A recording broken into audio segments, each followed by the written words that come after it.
Welcome to World Business and welcome to our new home here on the 22nd floor of Baku's iconic Sofaz Tower. Well, there's lots to look forward to on this week's show from across this region and beyond. But let's start with today's special guest. Lord John Alderdice is the UK's trade envoy to Azerbaijan and Central Asia. He's also an honorary fellow of Oxford University and a visiting fellow of Cambridge University. But there's nothing academic about his remit. He's responsible for driving billions of dollars in trade between Britain and countries across this part of the world. Lord Alderdice, welcome to World Business. Well, can I start by a very straightforward question? Can you give us an overview of your role? Yes, of course.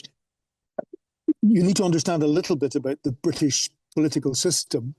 To be a minister and to be the Prime Minister, you've got to be a member of Parliament, either a member of the Commons or in some cases, a member of the House of Lords.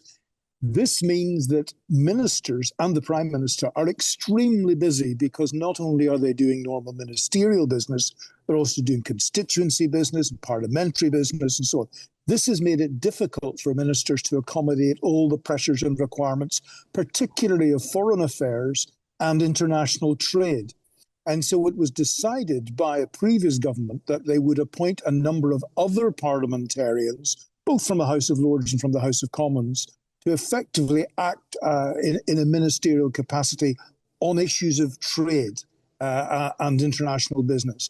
And so I've been appointed as one of those UK trade envoys with a responsibility for Central Asia in particular, and there are a number of other such trade envoys. So the role and responsibility is really to act as a minister of the government without all the other responsibilities that ministers have, and to engage both with colleagues from Central Asia when they come to the UK. And I've been really quite struck by how many have been coming to the UK, both political, business people, senior officials and civil servants and so on, but also to go out myself to the region. And so far, I've made 3 visits, and I'm hoping to make some more, probably just after the summertime. Now, your remit is for Azerbaijan and Central Asia, bilateral trade increasing between London and Baku, as we know. But does the scope of the role also reflect the position, do you think, of Azerbaijan as this gateway to Central Asia? It absolutely does. And as you say, to the wider region, not just to Central Asia, but also to the north and to the south, and there are rail and road corridors being opened up even as we speak, to the north and to the south, as well as to the east and to the west. Azerbaijan is a very central feature. It's a crossroads of culture, as well as of politics and of trade and business. So you're right, it is very important. One thing, though, I have been quite heartened by in the 18 months or so since I was appointed, and that is the increasingly close relationship between Azerbaijan and the other countries in the region, Kazakhstan, Uzbekistan, Turkmenistan, Tajikistan, Kyrgyzstan, and so on. There's obviously been a lot of good, thoughtful, constructive political and diplomatic work going on. And the rest of the countries seem to be wanting to work with Azerbaijan, and Azerbaijan responding very positively and constructively. And just tell us about your impressions of Kazakhstan so far. Huge country, diverse, innovative, Astana, very different to Almaty. Well, you're right. There are a whole load of things in respect of Kazakhstan. So, for example, you mentioned it's a huge country. It's also a country with huge resources. It has 40% of the world's uranium deposits, which at a time when we're talking in very excited terms about the possibilities for nuclear, that's a really very important issue.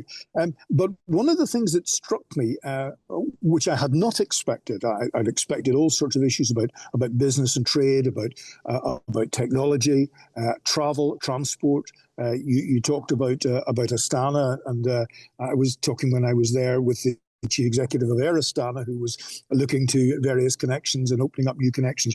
What I hadn't quite realised was how important English language higher education is in Kazakhstan. And I have to say, hugely impressed by the Minister for Education and Science, Minister Nurbeck, who has been extremely active, not just in general expanding higher education in the country itself, but from my point of view, doing that with particular reference to English language universities. And so we have a number of universities in the UK that already have either campuses or very close connections with universities in Kazakhstan. In fact, in some ways, I've found that sometimes the universities are moving faster than either business or government. So shortly after I was appointed, I was back in Belfast, which is where I come from originally, at Queen's University, which is my alma mater. And I was talking to the new dean that had been appointed there. And of course, I was using the opportunity to say, well, I've been appointed to this position and I hope I can interest you. Oh, he said, I'm going to Kazakhstan next Tuesday. And I said, oh, that's very interesting. What are you going to do? He said, we're going to be opening up joint courses and possibly a campus there. We're very keen because we see that not just as a campus for Kazakhstan, but actually for the region, because there are also lots of other countries around that want English language higher education, and we think we can provide that. In addition to that, I was quite struck when I visited a number of these campuses. They weren't just the usual relatively inexpensive things to produce, like law and business and things like that. They were things like medicine and engineering, which are quite expensive courses to create. But of course, if you can do it, they're really attractive, positive, and important. And so I was struck by that particular aspect. I mean, there was much else that one could say as well, but that was one part that I hadn't expected, and so perhaps was particularly struck by. Now, Uzbekistan and Kyrgyzstan, both different, both at interesting stages of development, aren't they? Huge economic growth in Uzbekistan and some strategic opportunities too in Kyrgyzstan. Yeah. My sense is that with Kyrgyzstan, we've got perhaps a little more distance to go than with some of the other countries in terms of developing our own footprint in the country and our own relationships. That's not because we're not interested. It is a matter of real interest. And of course, there are tremendous resources in Kyrgyzstan, and we've got companies that are showing an interest, and we're trying to help them develop that. So it is positive, but as you say, it's coming from a lower base. Uzbekistan is a very different story. It's quite extraordinary what's happening with Uzbekistan. And I have to say, it's true from the very top down. I had a really encouraging and interesting meeting with the president, whom I find a fascinating character. And I was fortunate to be there just before the new Center for Islamic Civilization opened. And he's very proud of that and arranged for me to go and have a preview of it. And I was absolutely astonished. I have to say, it's for me, it's a reason for somebody to just go to Tashkent, even if there was no other reason to go. And there are many other reasons. And one of the things that really struck me about it was it's constructed in such a way that it will draw young people in.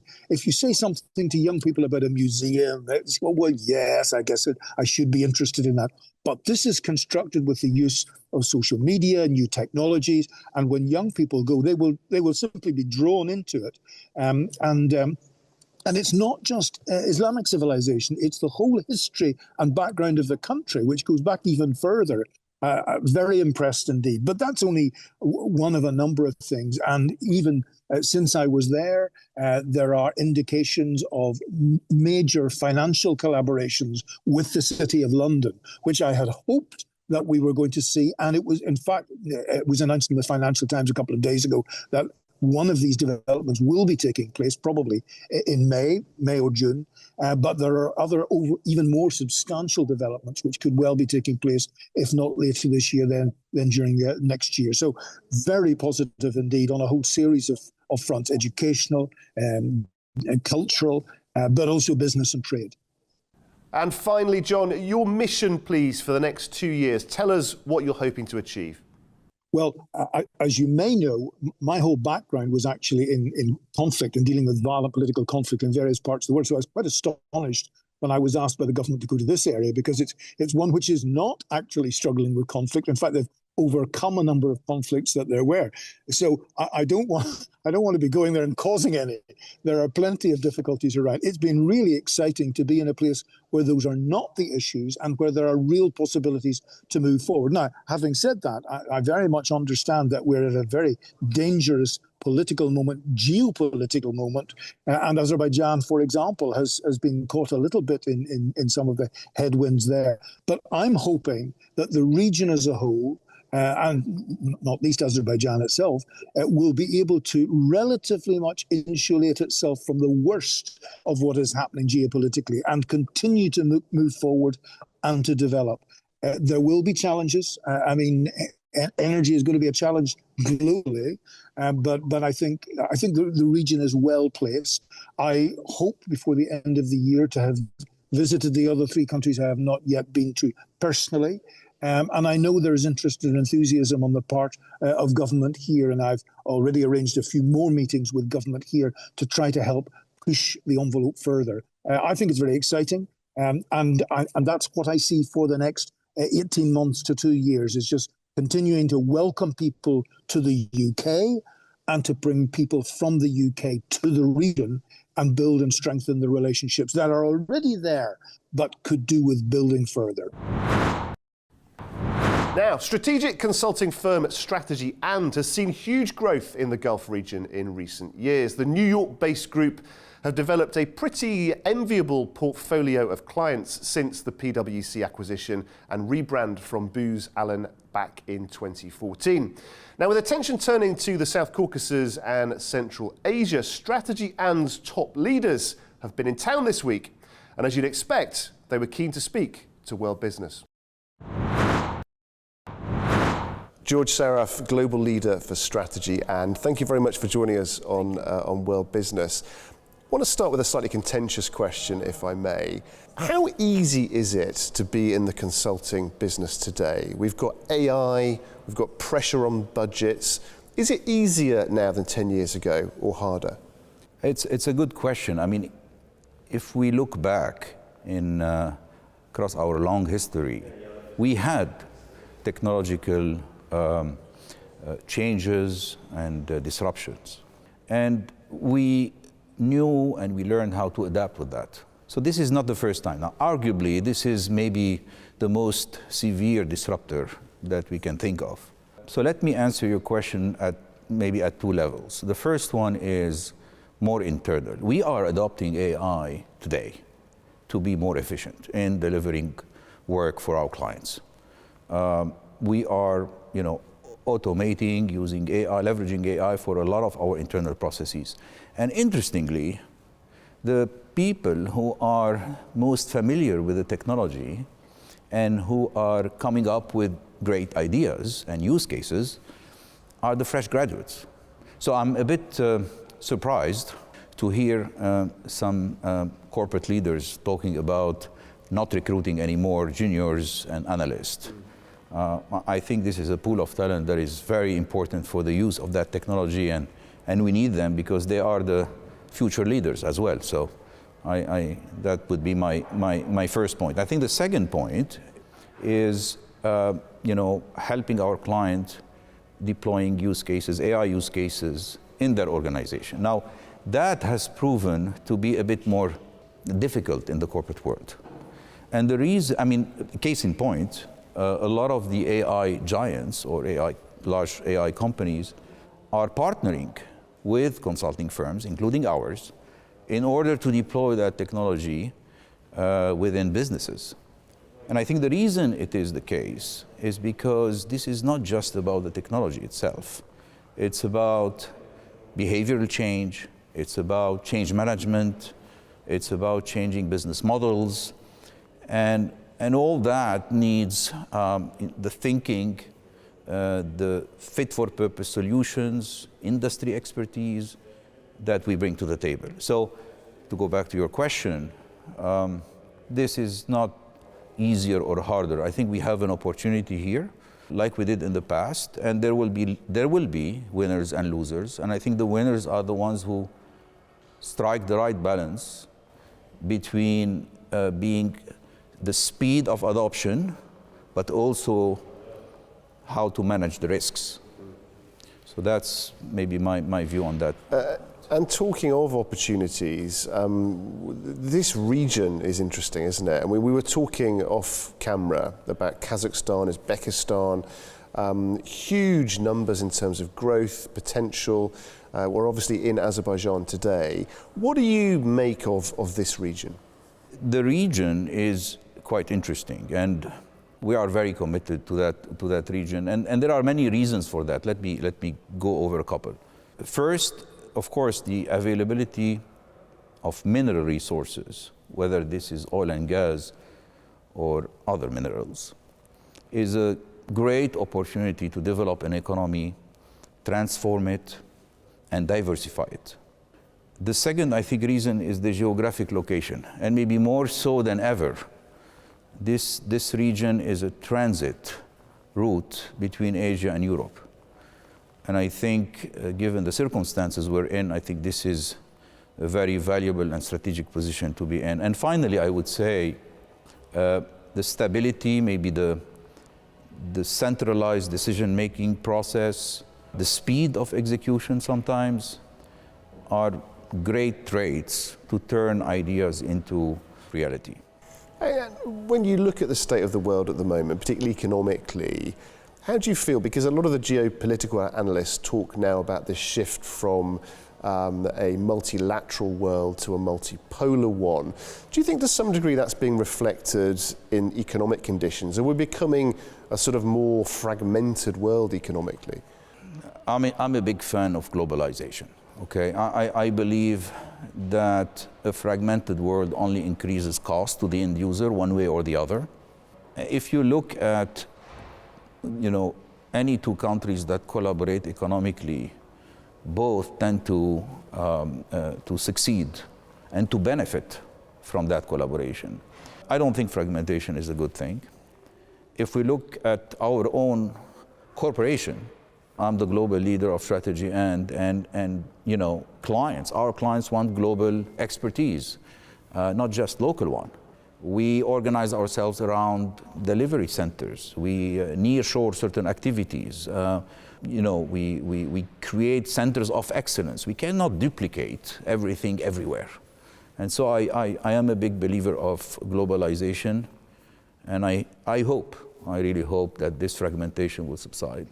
And finally, George, I know that your organisation works obviously with a lot of private sector companies, also with some government organisations too. It's a tough time to be in government at the moment, an awful lot to wrestle with. When you reflect on the challenges of the global economy as it is at the moment, what do you think governments ought to be prioritising? So there is no one-size-fits-all answer for that. But there is a theme that is coming up, which is resilience.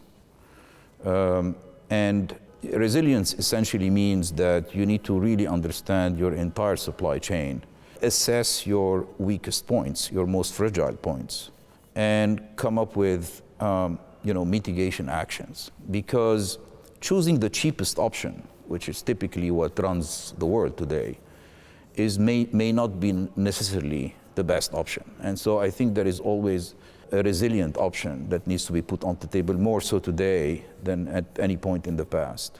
So I think resilience is a very important theme that we are seeing. The other element is the connectivity. I think on the connectivity side, this is an important agenda, I think, for governments. It is also related to resilience. Sometimes go hand in hand. So these are two themes, two examples where governments ought to focus on. I would add the third one, where the region has done a relatively good job, actually, is industrial policy. And many countries' governments are competing for FDI. And I think the winners are the ones who can, agile, fast enough in developing the right incentives. And I know that, for example, here, I think there has been a lot of incentives in terms of taxation, but also in terms of land availability and other forms of incentives. These are important elements for investors to deploy capital around the world. George Sarraf, we thank you very much for speaking to World Business. Thank you very much. Thank you. Well, Well, delighted that we're joined now by two of Georgia's senior distinguished colleagues here in the region, Natalia and Dimitri. Natalia, if I could start with you, what is it that your clients tell you about when it comes to this region, the Middle Corridor, and the opportunities on offer? Thank you, Guy. It's indeed a pleasure to meet, and thank you very much for asking this important question. Overall, the clients, we should understand, they represent business, they are very pragmatic, they are risk takers, but at the same time very focused. Yeah? So they see Caucasus and Central Asia as a connected region, and the Middle Corridor is not just becoming important, it's already important, and it's not a matter of whether we need it or not, but rather an opportunity for the clients to utilize the Middle Corridor, not just to move the goods faster or increase the volume, but rather to have an option which is secure and sustainable. This is what they really think about it. And there's a wide range of sectors, obviously, across this huge geographic area that we're talking about. When you look at the different industries that you work with, which sectors are performing better than others? Honestly speaking, having in mind that due to geopolitical volatility, the infrastructure is a backbone. Yeah, of course, the investors are looking at it as the most interesting area to invest and develop. However, nowadays we also observe that financial system become extremely critical, especially if it operates across the region, because it supports the transactional business, the capital markets, as well as insurance. And I think having in mind everything what is happening right now, demand which actually has been created in this particular territory gives us an extremely good base to work on it. And just turning to Dimitri, the macro conditions, as we discussed, look very strong, very positive. But when it comes to the practical help that your clients want, are you finding that this sort of conceptual fervour, if you like, is turning into real practical action on the ground? Thank you. Yes, absolutely. We see it day by day. Natalia mentioned about the Middle Corridor, but the country is actually very fast developing a number of important projects. I can just give you two examples. The countries, we all know that Azerbaijan is an oil and gas country. It has traditionally been an oil and gas producer. However, the country is immensely investing into renewable energy, and now the country is developing the Green Corridor energy project, which main goal is to transmit electricity from Azerbaijan to Europe, and I want to underscore this, renewable energy. Another huge infrastructural project that is only gaining pace is the Zangezur Corridor, also known as Strip Corridor, which is one of the nodes of the Middle Corridor. So being between Greater Asia and Europe, the country is really exploiting its competitive geographical advantage. So we see that happening actually every day, and our clients are becoming very, very active, asking for support in understanding how to utilize and exploit the opportunities that I have just briefly outlined. Yeah, and I guess many times when clients come to you, it will be about exploiting developing opportunities. I guess other times it will also be about overcoming challenges. In terms of that latter point, where are the sort of key bottlenecks, the key challenges at the moment where you're helping clients to sort of overcome? Well, one of the key challenges that remains quite high on the agenda is, of course, infrastructure. And it has been so for years, and we must understand that Azerbaijan is an inseparable part of the Middle Corridor, and it's what is called professionally a multimodal hub that connects both on-land transportation, maritime transportation. As you can imagine, that requires a lot of coordination, a lot of infrastructural solutions that still require huge investments and further development. And connected to what Natalia has just said about financing, capital plays a very important role in taking Azerbaijan to its absolutely premium position as a transitional hub between Greater Asia and Europe. And just turning back to Natalia. Natalia, we might all say nice things about this region, about the potential, but I suppose the proof in the pudding is really when investors speak, isn't it? How are investors pricing this region at the moment? We should all understand that, as I said before, I think investors, as the risk takers, are ready to work around the complexities, but it's extremely important for them to have clear rules of the game, and predictability. And it should be a consistency in the policy institutions, and having in mind that this region, where Azerbaijan plays quite a significant role in terms of the transportation and logistics, and Middle Corridor is crossing multiple countries, how fast the infrastructure is going to be adopted, how well and seamlessly the operations will be across the countries, and how well and in organized way we're going to go through all the borders and make sure that the regulation is consistent across all the countries. This is what the investors look at, because when they cannot predict in the long run, then that drives risk and the capital becomes significantly expensive. Yeah, that connectivity, Dimitri, is so important, isn't it? But not least because of the challenges the world's been wrestling with at the moment. We're seeing more and more attention on this middle corridor, on initiatives like the Zangezur corridor, for example. Is this country and its partner countries and its associated companies, are we ready to really start to take higher demand when it comes to traffic, goods, services flowing through the region? We're getting ready. I think that's the best answer I can give, because scale is not a problem for this part of the region.